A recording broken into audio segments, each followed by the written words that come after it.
এখন ঘুম ভাঙলেই সোনাকে আদর করে সকালটা শুরু হয়। সত্যি একজন মেয়ে মা হলে কত রকম পরিবর্তন হয়। So hello everyone, welcome back to my another mini blog.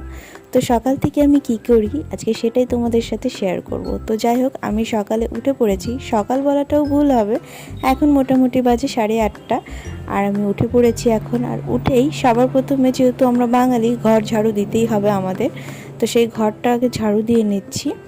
তারপরে তো একের পর এক কাজ লেগেই থাকে, যদিও বা আমাদের বাড়িতে বেশি কাজ নেই, ছোটো মোটো উঠোন আমাদের, আর সেই 2-3টে রুম, বেশি কাজ থাকে না। তো ঘরগুলো ঝাড় দিয়েই উঠোনটা ঝাড় দিচ্ছি। এর আগেও আমি অনেকবার ভিডিওতে বলেছি, উঠোনটা অনেক দিন ধরেই ল্যাপা মোছা করা হয়নি, কারণ মার শরীরটা ভীষণই খারাপ।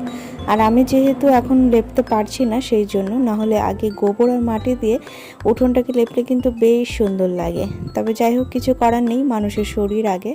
তবে মার না বাইরে ডাক্তার দেখানোর কথা চলছে, এখন নিয়ে যাওয়ার কথা চলছে।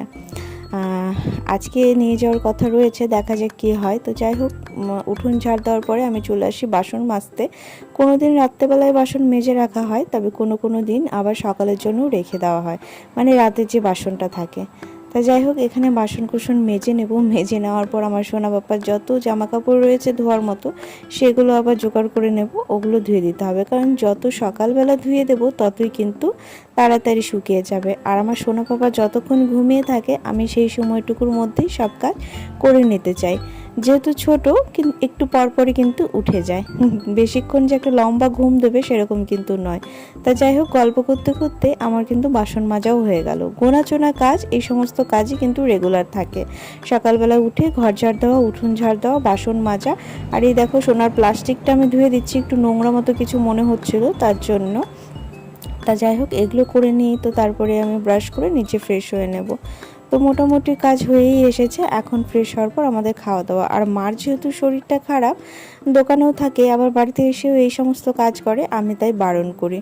না হলে কিন্তু মাই সকালবেলা এগুলো করে নেয়, আমাকেও বারণ করে, বাট আমি ভাবি যে না, আমি তো এখন অনেকটাই সুস্থ, তো এই সমস্ত টুকিটাকি কাজগুলো আস্তে আস্তে আমি করতেই পারি। তো যাই হোক, এখানে আমি ব্রাশ নিয়ে নেমে পড়েছি। এখন কিছুক্ষণ আমি ব্রাশ করব আর চারিদিকটা একটু টহল দেবো বলতে পারো, মানে টহলকে আলাদা ভাষায় বলে যে ঘুরে বেড়ানো, তো সেরকম আমি একটু চারিদিকটা ঘুরে ঘুরে দেখি, আমার কিন্তু ভীষণই ভালো লাগে এই ব্রাশ করতে করতে। আর এইখানে দেখো, আমার সোনা পুজো তার মধ্যে উঠে গেছে।